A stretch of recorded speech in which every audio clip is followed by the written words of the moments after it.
Ja, wir können ja schon mal beginnen. Mein Name ist Michael Brie.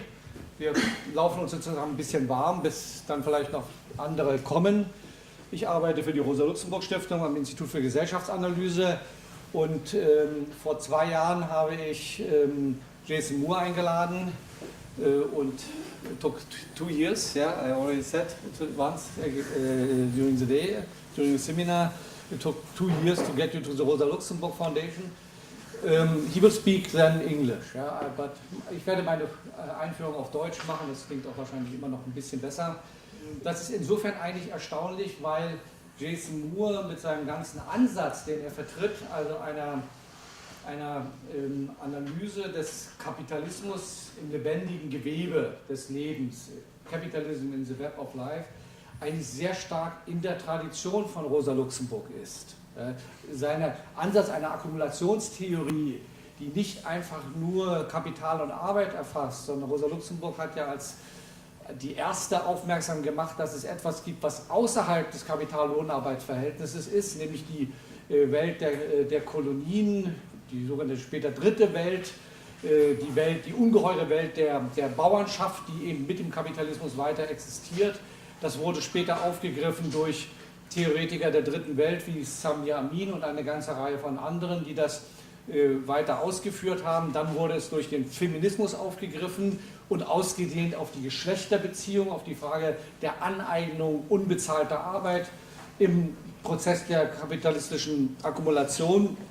Und in gewisser Hinsicht gibt es jetzt eine Welle, die sehr stark mit dem Namen Jason Moore verbunden ist, die das Ganze vom Natur her durchdekliniert mit der Vorstellung, der eigentliche Grundwiderspruch ist der zwischen Kapitalakkumulation und dem ganzen Feld von Gesellschaft, von Mensch in Natur, Kapitalismus in Natur.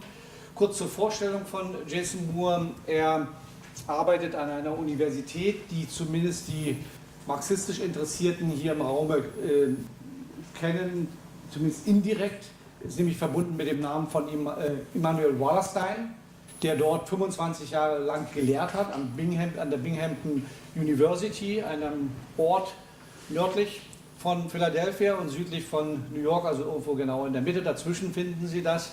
Dort hat Wallerstein auch geleitet das Fernand Braudel Center und Jason Moore ist einer der Mitglieder des Vorstandes dieses Zentrums, steht also in einer Tradition, einer der wichtigsten, schöpferischsten Analysen des kapitalistischen Weltsystems, was von ihm vor allen Dingen als ökologisches System durchdekliniert wird. Gut, er ist heute Gast. Der Titel, den wir gewählt haben, Capitalism in the Web of Life oder Kapitalismus im Gewebe oder im lebendigen Zusammenhang des Lebens, ist entnommen ein Buch, das im August dieses Jahres beim Verso Verlag erscheinen wird. Dann kommen andere Bücher, vor allen Dingen ein Buch, was ich allen empfehlen kann. Es steht zumindest als Entwurf, als Dissertation schon jetzt im Netz, 10 Jahre alt mittlerweile, was eine ganz brillante Darstellung der Zyklen, der Umgestaltung des kapitalistischen Naturverhältnisses seit dem 14., 15. Jahrhundert darstellt, beginnt im heutigen Erzgebirge mit der Erschließung der Silberbergwerke und geht dann über das 16., 17., 18. Jahrhundert. Kann ich also jedem nur empfehlen und hoffentlich werden wir das auch bald in Deutsch haben. Also heute Rosa Luxemburg Lecture durch Jason Moore. You have the floor, please. Thank you very much. I will try to get a handle on the voice here. All right, well, let me begin by saying that this is a great honor to be here at the Rosa Luxemburg Foundation and that I hope I can make it worth your time to come out and hear about capitalism in the web of life tonight. So we want to begin with these two terms, and I'll try to explain very briefly what I mean by them before we roll on to a broader survey of how capitalism works in nature and the history of capitalism as a world ecology of power and capital in the web of life. And so by capitalism, we mean a system of endless accumulation premised on the accumulation of abstract social labor. A rather orthodox view, but one that I think can be creatively applied. The web of life, of course, borrows from the great physicist and theorist Fritjof Capra to point towards a broader holistic view of historical change that includes all life on this planet and the geological and biological processes that are implicated in that. So after 4 decades of green thought, we have arrived at a very obvious point that nature matters. But it's not at all clear how nature matters in terms of the stories we tell of the modern world, of the limits we face today, and of the way we think through the relation of humans and the rest of nature, that we still have a very strong habit of thinking about human relations with each other with as social, with an uppercase S, that is, society is humans without nature. This is, I wish to suggest, part of the problem, that we need to understand that the relations between humans, so-called social relations, are not prior to the relations of the web of life. In fact, that they are always already both producers and products of that web of life, that humans make environments and that those environments make them, and it makes the organizations that we construct. So there have been 2 great answers to this question: how does nature matter? And the first is capitalism and nature. The preposition here matters, and capitalism and nature. And the answer here is that nature matters as a tap and a sink, as a warehouse of resources, of nature as a waste dump. This gives rise to a particular view of nature and limits, that is, nature as external limit, as natural limit. And this point of view has been largely empirical and largely conceptual. At the same time, this is part of the double yes. Are humans part of nature? Does nature exist as tap and sink? There's a second answer. Yes, that humans are a part of nature. This is the answer of capitalism in nature. And in this view, humans are indeed a part of nature. What humans organize and construct is already an ecological process, making war, building empires, all the rest. In this point of view, humanity's natural limits include humans. And so the difficulty is that so far, until the past few years anyway, this point of view has been largely philosophical. Yes, humans are a part of nature. But the answers are often confused. And they weave 2 contradictory points of view together. And this has real implications for our politics and our sense of history and limits that I think are deeply relevant today. And those I will try to draw out more explicitly towards the end of this lecture. We have, of course, the Anthropocene argument, which is a very powerful argument. And here there are two elements of this argument. One is that humans are a part of nature. Humans are a geological force. Aha, that sounds pretty good. And of course, there's a long history to that kind of thinking going back to Vernadsky in the 1920s. The other is the industrial society, which is prior to the rest of nature, forms independently of the rest of nature, is now overwhelming the separate forces of nature. So we have a dualism from the very beginning, a separation from the very beginning. Of course, such separation is purely illusory, that we are not really separate from nature. And I will try to explain why we have come to think in these terms and the kinds of alternatives that are possible to this kind of green arithmetic. Society plus nature, capitalism plus nature equals crisis. So the question, of course, we need to ask, especially here at the Rosa Luxemburg Foundation, is do we want green arithmetic or do we want dialectics? And so, yes, dialectics, no question about it. So how do we reconcile these 2 points of view? The empirical position of capitalism and nature and capitalism in the web of life? Well, we can't reconcile them within an essentially positivist or dualist framework that says nature is all the stuff over there, and somehow this conversation that we are having here is social.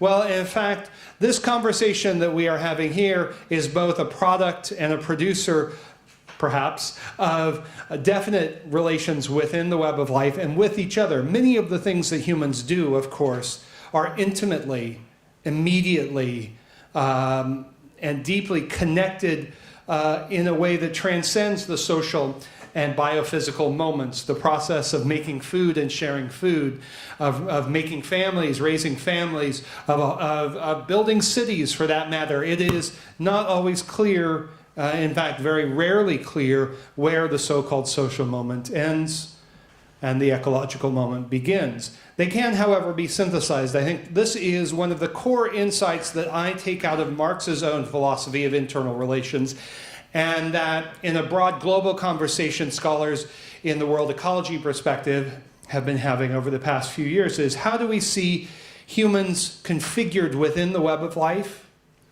And how do we see that as not only a material process, which it surely is, but as a process of knowledge production, of ideas, of culture, that it is symbolic and material, which, by the way, is just as messy and interconnected as humans with the rest of nature.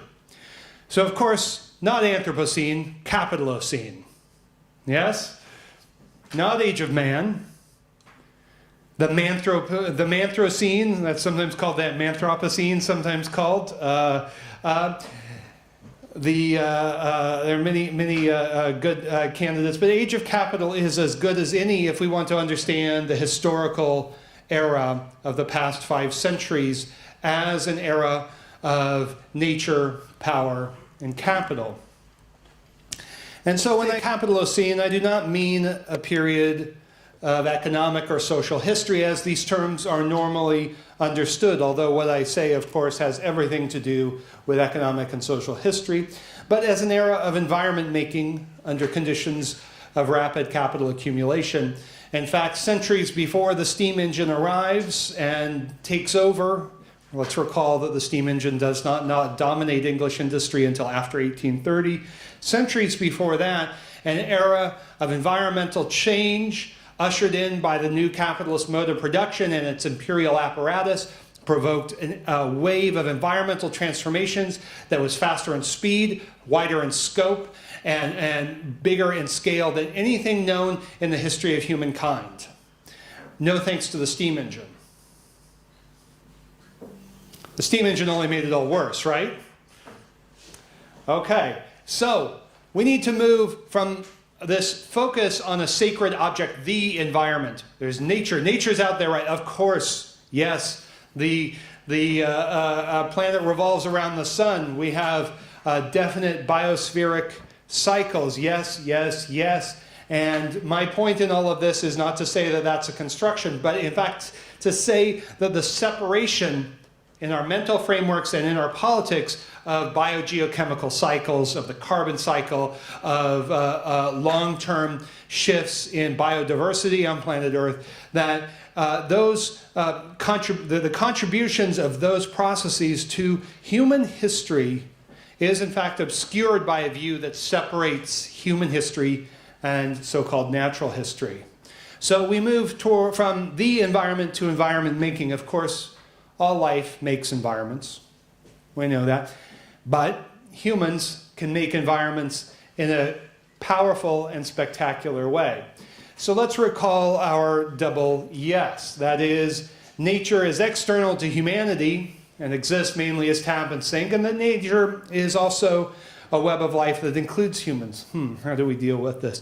Well, one of the things is that nature, the idea of nature as external to humanity isn't simply a wrong idea. It's a pretty terrible idea. It's a pretty terrible idea because it has been bound up with all the violence of modernity.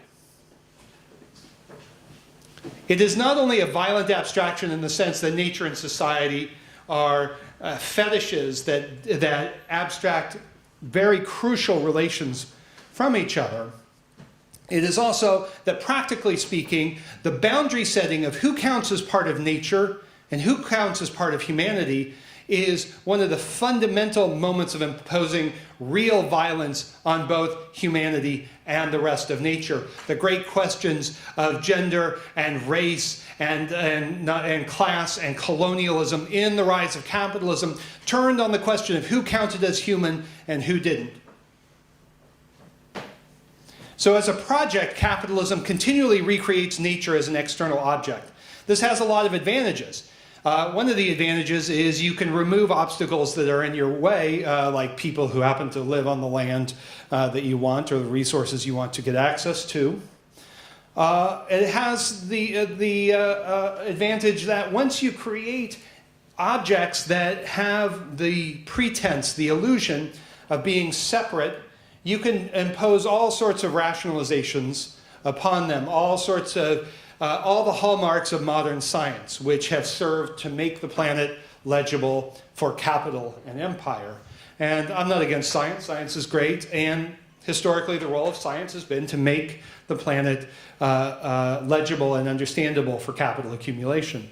But as a process, this idea of nature as external is, of course, completely and always blown up and destabilized, because capitalism by its very nature is revolutionary and dynamic, and so has to bring in nature of every sort at every point in the production and accumulation of capital and in the production of the conditions necessary for the accumulation of capital. Therefore, let's always remember, and this of course paraphrases Marx here, that accumulation is a process of turning dirt and blood into capital.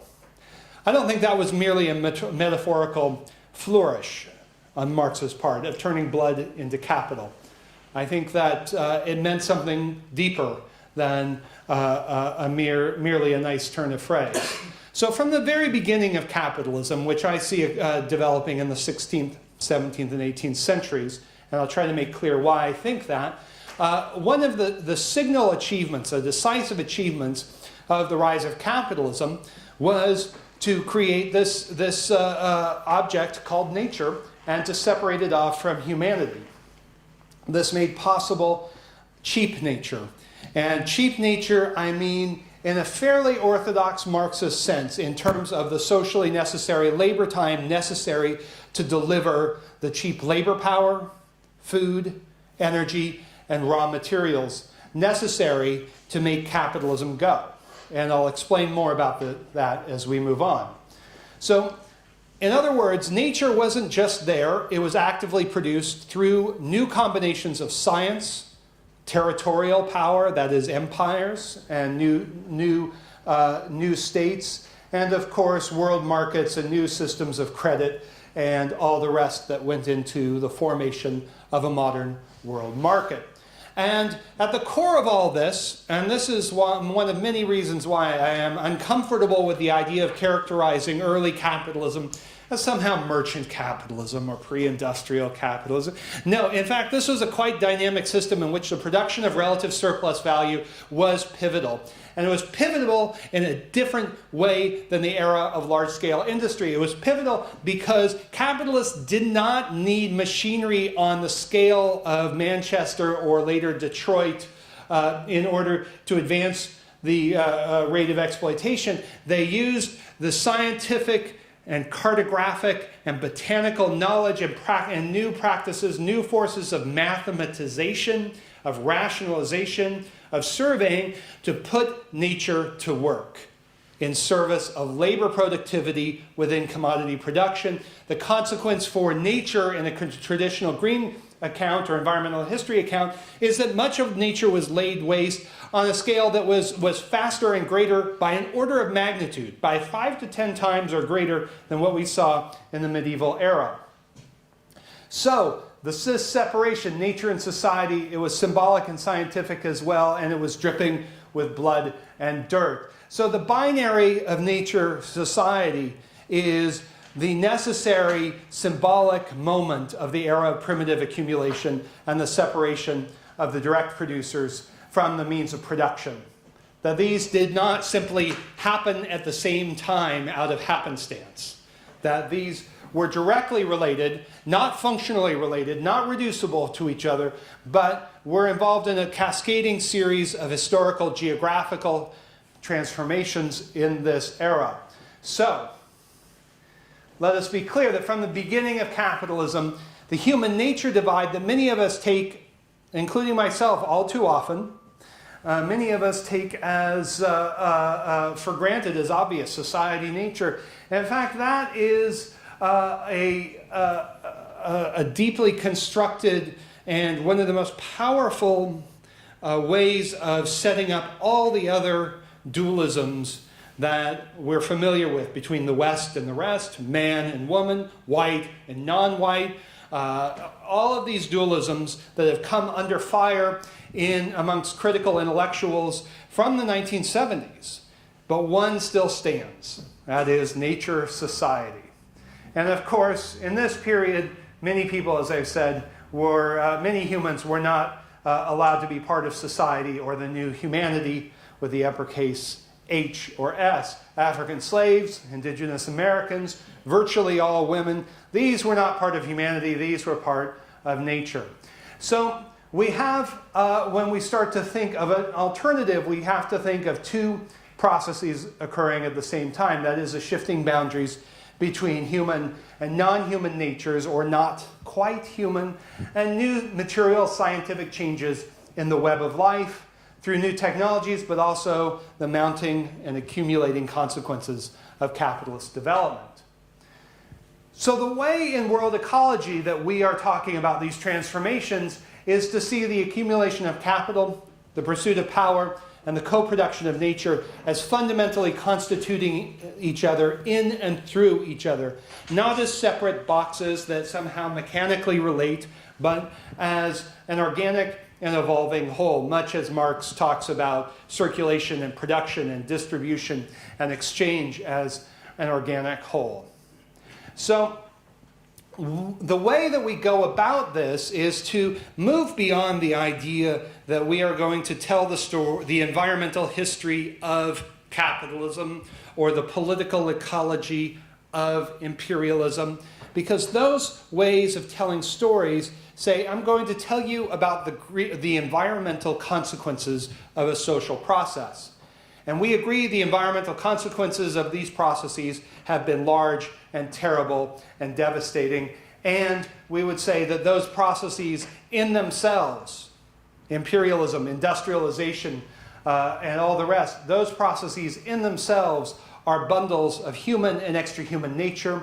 They are entwined projects of power and production and reproduction. So we begin by talking about something that is a mouthful. I am sorry, even in English it is a mouthful. The double internality. What does this mean? Well, I'll walk us through very simply. Capitalism makes nature. Nature makes capitalism. This is asymmetrical, however, and crucially both flow through each other and make and remake each other over historical time. So this means that capitalism does not only act upon nature, but develops through the web of life. And here, this is more than a general principle to apply for all times and places, although perhaps there is some relevance. But what I am interested in is the relation between historical capitalism and historical nature. That is, every great era of civilizational development, of capitalist development in this case, is both a producer of historical nature and a product of historical nature. That capitalism develops by internalizing the contradictions of the biosphere, of course partly, of course unevenly, and the web of life at the same time internalizes the contradictions of capitalism.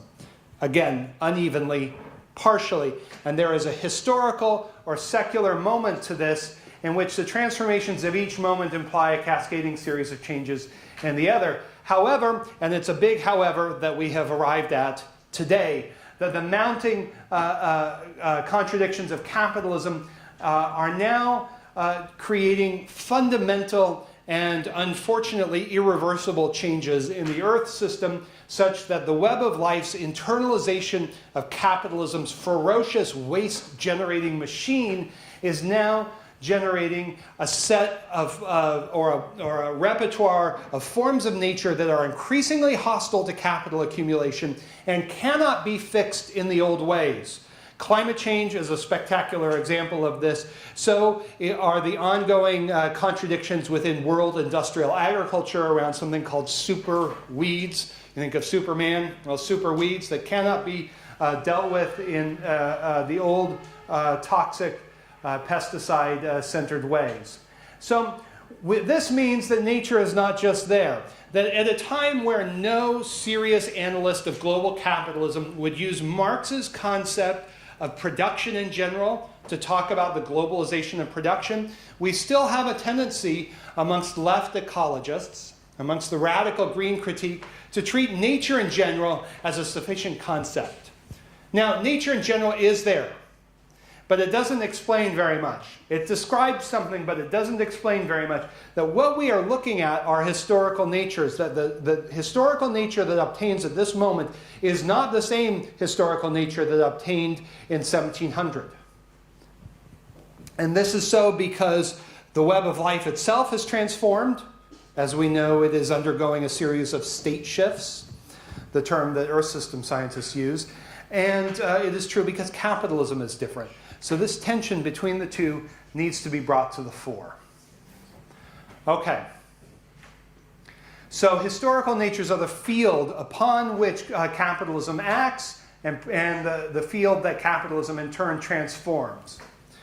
This brings us to one of the fundamental questions of our times. That is the question of value. Now, for Marxists have always been very good at one sense of value, the law of value in Marxist sense of the term, of the primacy of the relations of socially necessary labor time governing reality. They've been less good at the other sense of value, that is, value as in what is valuable, value as an ethical and political project. And of course, since the 1970s, Marxists and feminists, amongst many others, have probably been better at this than many Marxists. And today, I think what we are seeing is the emergence of a new set of politics. Here I would draw on my friend Phil McMichael's work on the new ontological politics to emphasize not just movements like food sovereignty, but also the right to the city, of climate justice movements, of manifold efforts to reclaim commons in both countryside and cities. Many movements that say the old productivist view of nature can no longer be tolerated in the struggle for the emancipation of life. And food sovereignty is an excellent example of this, arguing that the right to food is at once biophysical and cultural and democratic and about equality and emancipation all at the same time, that those movements cannot be hived off from each other. So when we are dealing with capitalism, we are dealing with a special kind of monster that says, what do we value? What does the rule of capital value? And what it values is, above all, what it can count. And of course, this is the problem, the classic problem of socially necessary labor time. But it's also an arbitrary and qualitative choice.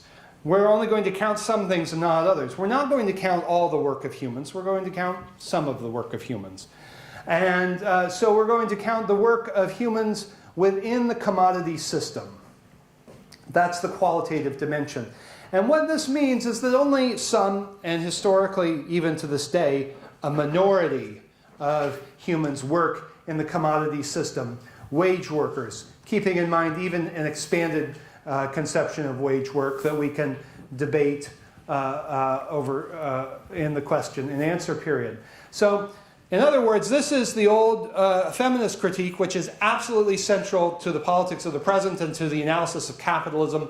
It is almost entirely lacking in the analysis of the history of capitalism, that some work is valued while most work is not. Aha, that starts to get us somewhere.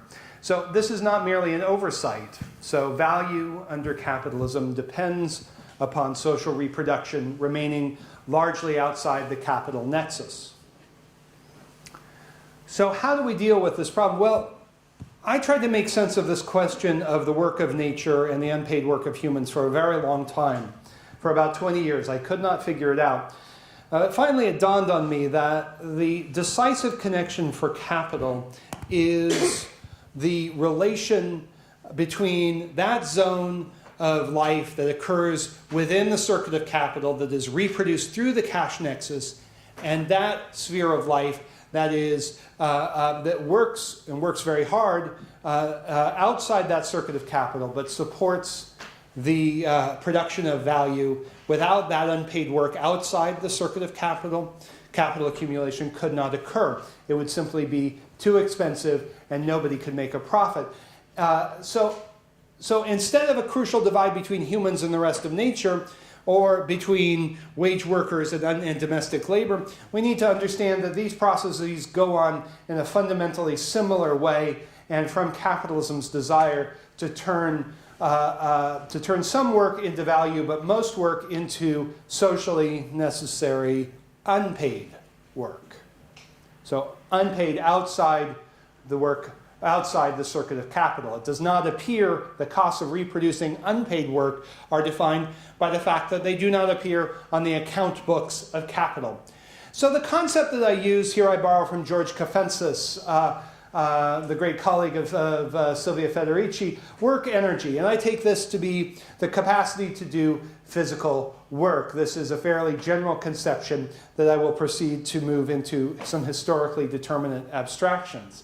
And so, of course, some work energy becomes value, but most work energy does not. As we know, capitalism is a monstrously inefficient system when it comes to energy. The critique of industrial agriculture is simply one of dozens of key examples we could give. And that capitalism's valuation of the world depends on the appropriation, not the exploitation, of unpaid work energy. Here, I love Maria Mies' wonderful phrase, the appropriation of the work of women, nature, and colonies. So, the condition of some work being valued, most work is not. So, this means appropriation we can see as extra economic power to secure the ongoing and regularized appropriation of life activity for free or for very low cost. This is appropriation in service to the exploitation of labor power. So what this means is it gives us a strategic analytical link, historical link, and I think a clue to politics about how to deal with the capital-labor relation and how it is necessarily bound to wider conditions of expanded reproduction that have to deal with the problems of uncapitalized nature, including human nature. So I say appropriation. I think that nature is never, extra-human nature is never exploited in the sense that we have come to understand it within the Marxist tradition. That, and I don't see this as letting capitalism off the hook. It is worse. The only thing worse than being exploited is being appropriated. And so in this sense, I see the political struggles of the past century in part, and in part is crucial, as turning on transforming the appropriation of unpaid work into something that looks like the exploitation of wage work, hence wages for housework, ecosystem services, which is an otherwise absurd discourse, ecosystem services, but it points to the impossibility of capitalism ever paying its own bills. The secret of capitalism is to not pay its own bills.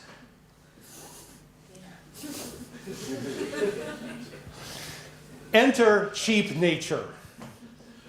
Well, why do we need cheap nature? Because we don't want to pay for nature. That won't work.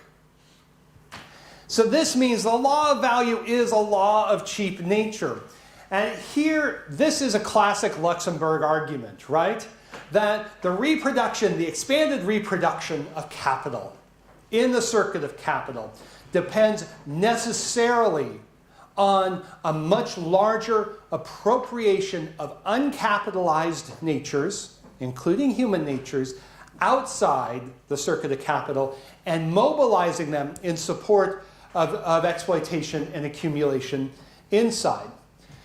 Now, something was forgotten in Marxist political economy over the course of the 20th century. We all know C over V and constant capital relative to variable capital. And everybody said, oh, constant capital. What's constant capital? That's machinery, right? Well, okay, yeah. Fixed capital, that's one part of it, but they forgot the other moment that Marx talks about. Constant capital, or circulating capital. Constant capital has two moments. Fixed capital, that is machinery, but circulating capital, the value of the raw materials circulating through the production process. Why is this important today and it wasn't important a century ago? Because there are no more frontiers to deliver cheap food, cheap energy, and cheap raw materials. And I'll get to how that is later in the talk. So at the core of how the history of capitalism has unfolded is what I call the four cheaps. These are the four cheap inputs: labor power, food, energy, and raw materials. Every great era of capitalism begins with some crucial combination of these four cheap inputs. Now, of course, labor power is not only an input, but also a measure of capital itself. So labor power is, as ever, special and distinctive in this process. Oops, that went way faster. There we go. The technology is revolting upon me. Aha! It's a bourgeois controller. Okay, so the primary argument I want to make about value is that, in a sense, the Marxists have got it right about value, and in another sense, they got it wrong. The Marxists always said that we have a pivotal economic relation called the value relation that has systemic consequences. I think this is a mistake. I think that value is a systemic relation with a pivotal and central economic moment of capital and labor, but the capital-labor relation itself is too expensive to work for very long without major and disproportionately larger appropriations of cheap nature. And so crucial, and what I want to highlight here before moving on, is a fifth cheap, that is cheap money. So today we live in a very unusual and unstable era. I'm sure everyone here knows that.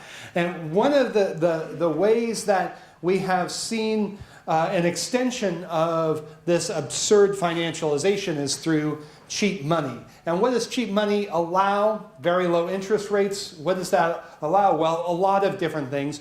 But one of them is, you see in oil, the dirtiest, most expensive forms of oil extraction and natural gas extraction that are not particularly profitable are sustained by ongoing cheap credit and cheap money. And we'll try to return to that later. So what I want to give you here is a bit of a history of cheap nature and a few ideas that we can experiment with. So let's remember, for one thing, that every new era of capitalism carries with it the new imperialism. It wasn't just the imperialism of the past decade that was new. This is a long history, and that we have waves upon waves of industrialization, scientific revolutions, and all the rest. And the crucial achievement of all of these revolutions has been to make nature, with a capital N, cheap, with a capital C. So you do this to dramatically reduce the cost of producing commodities, to reduce the reproduction costs of labor power in the heartlands of world proletarianization, to increase labor productivity. If you look at the labor productivity data of the past 40 years, they were supposed to go up, up, up in the 1970s. They haven't. They've gone down, down, down, down. No robot factories. We got the global sweatshop instead. So these expand the material volume of these four cheaps: labor, food, energy, and raw material, while reducing the price. Not just the relative price, but if you look at the history of these crucial inputs over the past 2 centuries for sure, and probably longer, although the price data is not good for a longer durée, what you see is not just relative but absolute declines for certainly food, energy, and raw materials. Labor power, as ever, is more complicated, and we have only begun to consider how labor power is a socio-ecological process on a world scale. So, the great problem of capitalism, of course, is that it accumulates too much capital and it can't be reinvested at or above the rate of profit. Okay, this is, that's what everyone who reads their first primer on Marxist political economy learns. This is the problem of overaccumulation. Well, the recurrent problem of overaccumulation has in fact been resolved periodically by the restoration of these four chiefs. One of the classic instances of this was the first Great Depression, the Great Depression of the late 19th century. And that period of depression was ultimately resolved by the massive railroad construction circling the world that allowed for and steamship revolution to make the whole planet a playground for capital, to funnel in cheap labor, that is dispossessed peasants from Eastern and Southern Europe, from India, from East Asia, from all over the world, to open up new agricultural breadbaskets from Argentina to New Zealand to the American West, to open up new sources of metal extraction from Chile to Canada to Zambia.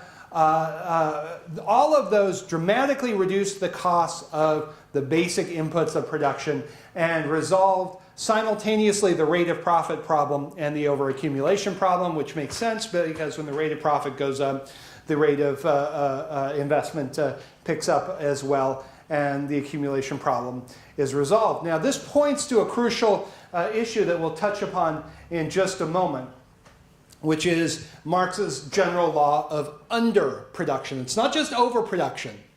That for Marx, capitalism's crisis tendencies, the overaccumulation of capital, were both questions of under and overproduction. So here I want to give you very quickly, and I confess I am going to run through this much too fast, so please be kind to me as I do this, that I'm going to give you 3 brief models and 3 brief stories. So the first model is one of putting nature to work. The Green Critique has been excellent at outlining what has capitalism done to nature. And there's a whole long list. We could all spend weeks detailing all the terrible things. But in fact, I think the more interesting question is how does capitalism put nature to work? And this involves the question of environmental devastation, but is so far beyond that. So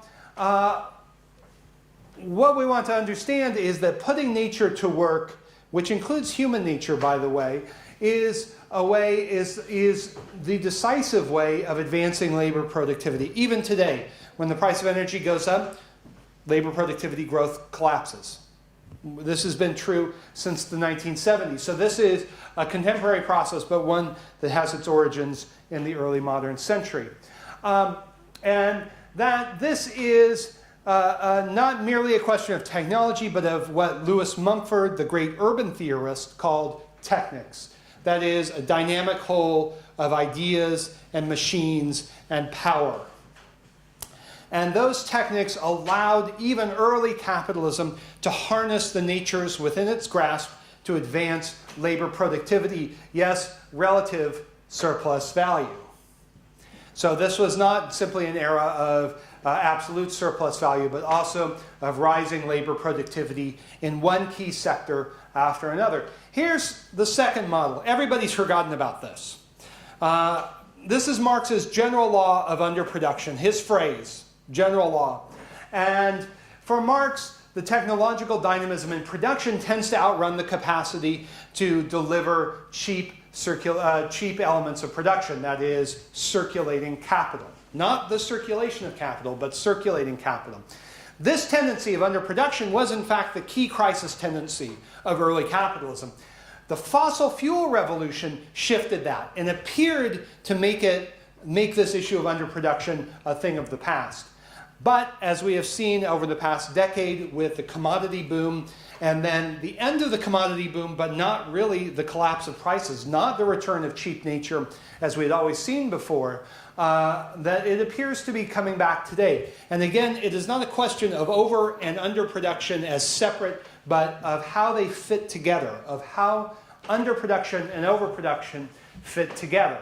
So we will get more to this issue of commodity prices and the recent conjuncture in just a few minutes. And the third model is what I've already touched on, that in fact the overaccumulation of capital and the resolution of the surplus capital problem, and different political economists have different ways of dealing with this, always turns on the restoration of the four chiefs. It's very rarely recognized in these terms. Why is the point important? Well, if you go and read every analysis, at least every major analysis from the left of the post-2008 crisis and world economy, I have never seen a single account that understands that nature matters as something more than a context, as more than a set of consequences of, oh yes, we need to deal with nature, but there's maybe scarcity coming, but in terms of the fundamental model of accumulation, nature is still outside. David Harvey, John Bellamy Foster, David McNally, all brilliant and wonderful scholars and analysts, and nature does not matter to the models of accumulation in play. So I want to kick off our three stories here and start with the rise of capitalism. And I think the thing that I would say is that the scale, scope, and speed of environmental change increased by an order of magnitude relative to medieval Europe. Yes, we had seen large-scale projects before, the Great Wall, the pyramids, but never with this comparable speed and geographical expansiveness of early capitalism. Here is my favorite stylized fact, that in medieval Picardy, northeastern France, it took 2 centuries to clear 12,000 hectares of forest in the medieval era. 4 centuries later, in northeastern Brazil, in Bahia, it took 1 year to clear 12,000 hectares of forest. No thanks to fossil fuel and the steam engine. This is the power of the capitalist relations of production and of the production of nature, even in this early so-called pre-industrial era. So what this helps us see is how earth moving, that is the transformation, digging up of the earth in various ways, and mechanization, technological dynamism, and symbolic praxis and knowledge production all fit together to form the techniques of modern power, to create successive and to create and to reinvent successive periods of historical capitalism and historical nature. And so I would emphasize here, because in the global environmental change literature, you see this with the Anthropocene discourse, there is a vulgar materialism at play. And I would say that the revolution in commodity production and exchange is, and we have seen many revolutions over the past 5 centuries, is closely linked to revolutions in ways of seeing, and in an expansive sense, favors European rationality of world domination, a phrase I always have been very fond of. And so the nature that was created in this era is the nature that we all live with today. That is, here is a view of nature as external, of space as flat, of time as linear. Here, I would side with Lewis Mumford that the clock, not the steam engine, is the key machine of modernity. And here, I'm going to just skip through much of this to give you a kind of impressionistic picture of this early modern revolution in landscape and environment making. And the crucial point that I will make with all of this is the rapidity, the speed of transformation. You know, David Harvey talks about time-space compression. The circulation of capital constantly accelerates, and that is part of capitalism's drive to annihilate space by time, in Marx's phrase. This is time-space compression centuries before. At no time in the history of humanity had agricultural zones centered on commodity production and exchange moved from one region to another in roughly 50-year cycles. and moved across global and oceanic space to do so. This is sugar because because there was no more important economic sector in early capitalism than the interlinked slavery and sugar nexus, that it was an engine of human devastation and environmental change that was completely unprecedented. But what I want to underscore here is the speed of environmental change. And in fact, this story was not limited to sugar, and it was not limited to the early modern era. We could tell the story for silver and copper mining both inside and outside Europe. We could tell the story for coal and oil fields over the past 2 centuries. And the other crucial point that I would make of all of this is that, that this was not merely a question of Europe going out, or Europeans, or some Europeans going out into the world and doing terrible things. This was not merely a matter of colonialism being bad for nature, although it was. But it was a question of capitalist development that occurred inside and outside Europe simultaneously. The crucial frontier was not the frontier of empire, but the commodity frontier. And the commodity frontier was explosive because a small amount of capital could return a large amount of nature's work. It didn't matter if it were the herring and cod fleets of northwestern Europe, or the timber products and forest frontiers of the Baltic. Everywhere this is going on. And oh yeah, if we want to talk about coal and fossil capitalism, start the clock in 1530, not in 1800, because that's when England's coal revolution takes off. In fact, that is where we get the origins of the steam engine, which is developed, of course, at the pit head, at the very opening of coal mines to extract water. It had to be there because it was so inefficient. So the steam engine only makes sense with prodigious amounts of cheap nature at the command of capital. All right, so here is the Industrial Revolution. Of course, this is the lodestar of modern social theory. This is the big bang of capitalism even for most Marxists, even despite now nearly 4 decades of serious and sustained work that shows that, look, it didn't all begin in England. I'm sorry. If you want to make an argument for the origins of industrial capitalism, go to the Erzgebirge, right? And the Fuggers, we know about the Fuggers. The Fuggers were bankrupted in the middle of the 16th century, but they were financially weak already. Why? Because they were industrial capitalists. And why were they facing problems as industrial capitalists? Well, because in the copper zones of Slovakia and Bohemia, they had chopped down all the forests. That was one big problem that they faced. And the workers started to organize. Aha. So the question of work and nature is there from the very center, from the very origins of capitalism. So this was not the first industrialization in the 18th and 19th centuries, but the second.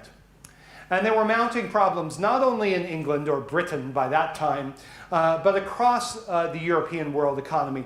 Rising food prices relative to industrial prices. This was a gigantic problem. Rising social unrest. The age of democratic revolutions, of course, but also peasant revolts from Pugachev in Russia to Tupac Amaru in Peru, and the Haitian Revolution, the American Revolution, all of that. This was a period of profound trouble for the order of capital. And not just for social reasons, for very profoundly socio-ecological reasons. And in this era, we see again, a reinvention of capitalism. Yes, cheap coal, cheap energy was pivotal indeed. But let's remember, coal doesn't take over in British industry until after 1830. Coal and charcoal remains the main source of industrial energy in the United States until 1870.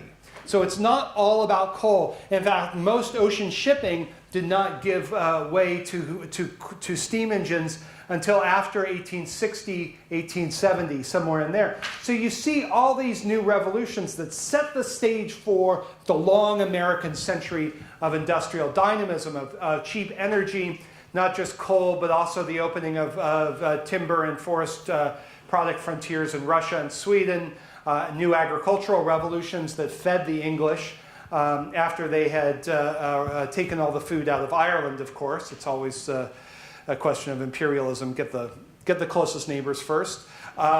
New resources, and of course, an ongoing process. African slavery, yes, African slavery has dealt a blow at the end of the 18th century, but is then rapidly reinvented and redeployed in what Dale Tomich famously calls the second slavery in America, Cuba, and Brazil around cotton, sugar, and coffee. Of course, the ongoing dispossession of peasantries and their redeployment to the Americas. All right, now we're going to enter into our closing discussion here so that we can bring some of the insights of this argument to bear on the era of neoliberalism.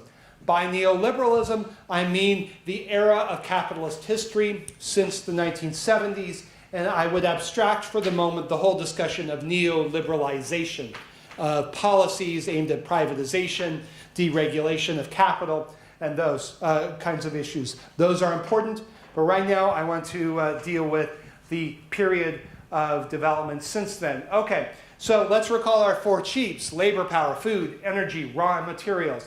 That is what neoliberalism had to deal with. The crucial issue was that of oil in some ways, that oil had to be stabilized even though the price of energy, the real price, was twice or more per barrel of that of the post-war era. This was decisively conditioned by the contraction of the cheap oil frontier. Oil is becoming more and more expensive to get out of the ground. But also, of course, labor costs were dramatically checked and rolled back by the Thatcher-Reagan program, the shock doctrines of Pinochet and the generals in Argentina and elsewhere. And that what I would close on here is that the question of cheap labor and the question of class struggle has to be linked to a broader set of relations, with the relations of human reproduction, but also the relations of the reproduction of nature as a whole that includes humans, that includes human reproduction, that includes the class struggles at the points of production.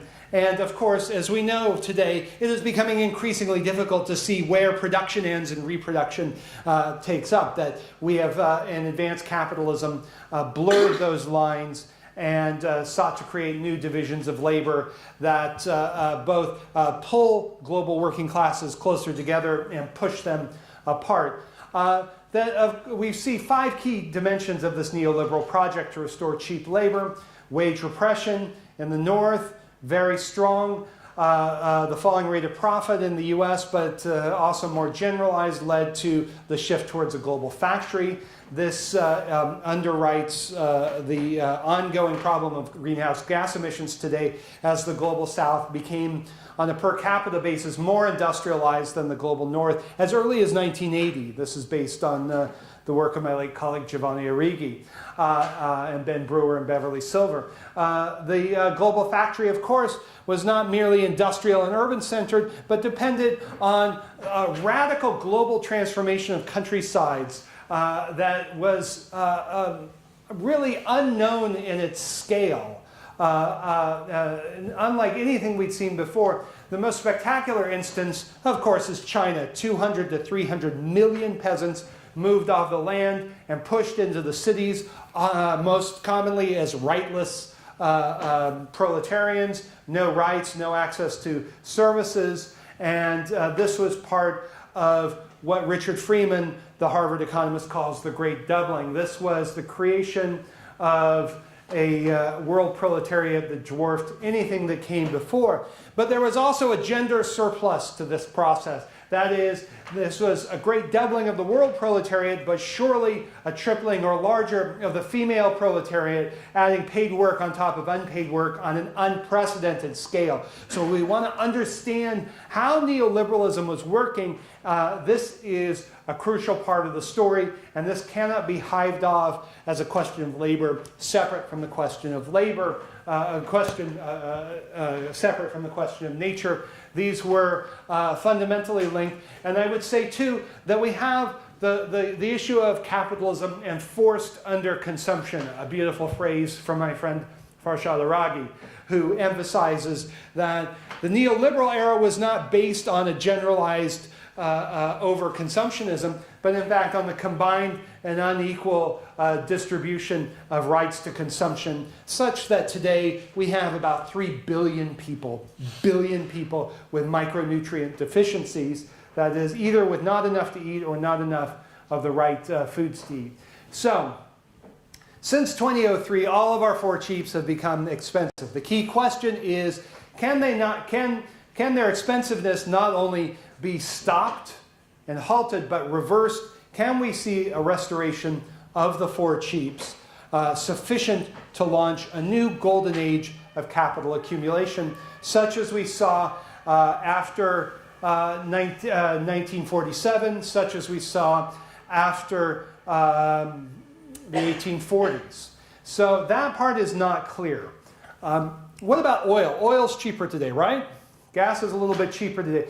Well, one of the things that we're seeing that tells us this is likely to be very short-lived is that this is a technical term, but the capital expenditure productivity, that is, the capacity of new capital investment in the world oil sector to deliver a barrel of oil, has declined by 90%.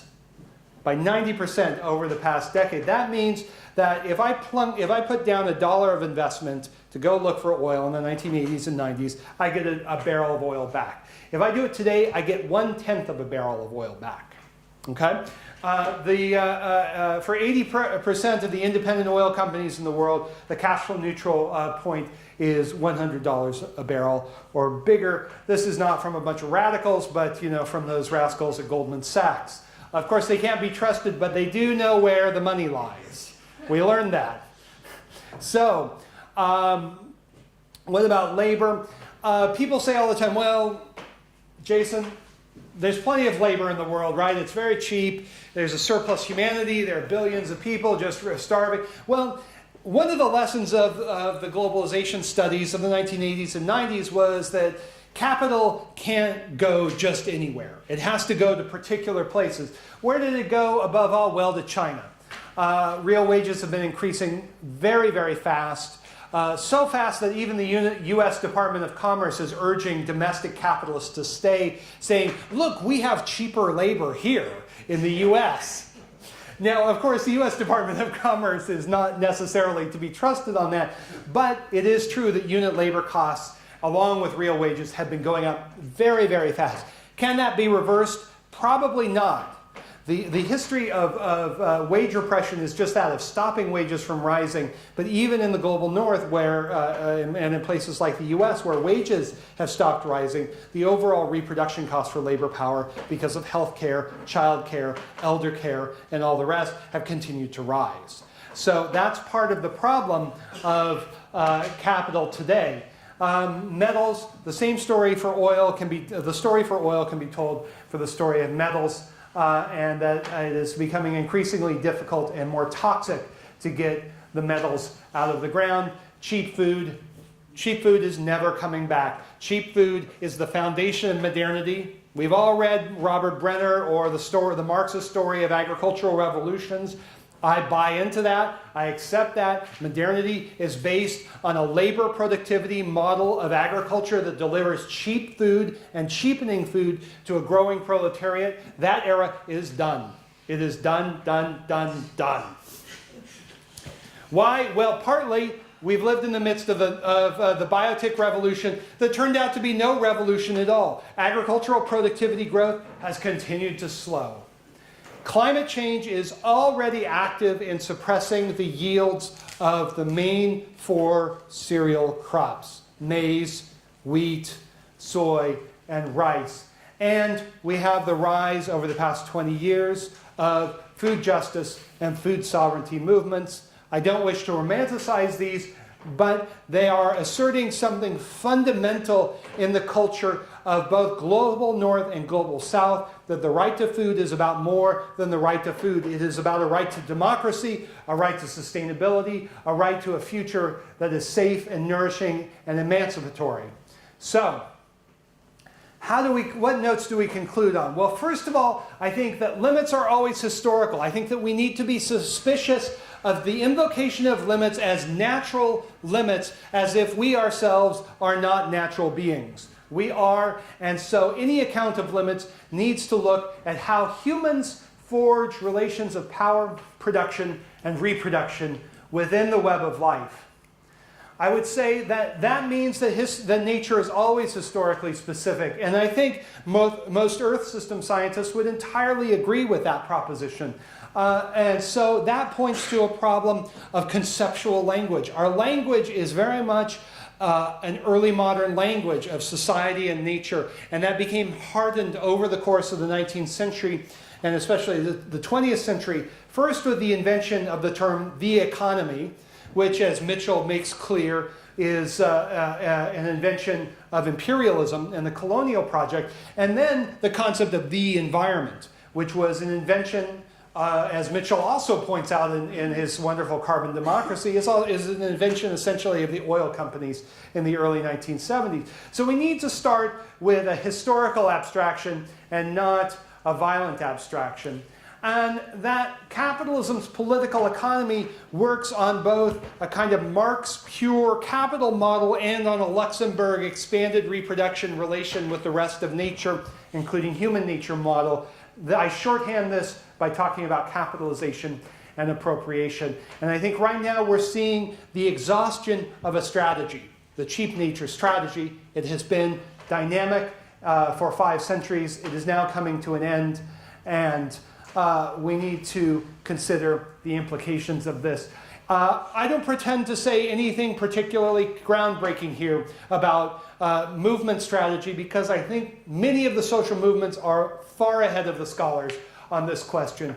I think that the flashpoints of the global class struggle are around questions of reproduction and the way that reproduction is linked with production. I think these are environmental struggles. I think these are struggles over care work and healthcare and education and a whole set of issues in which the relations between production and reproduction are much more intimately connected than we realized in earlier eras. And I think that the insights of movements like food sovereignty and climate justice point to the essential relation between dealing with climate or food and the problems of power and production and reproduction.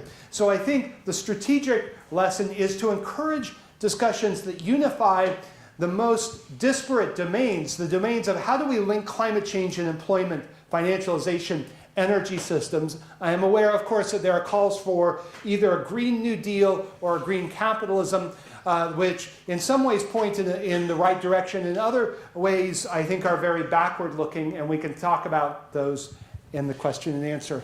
Thank you very much.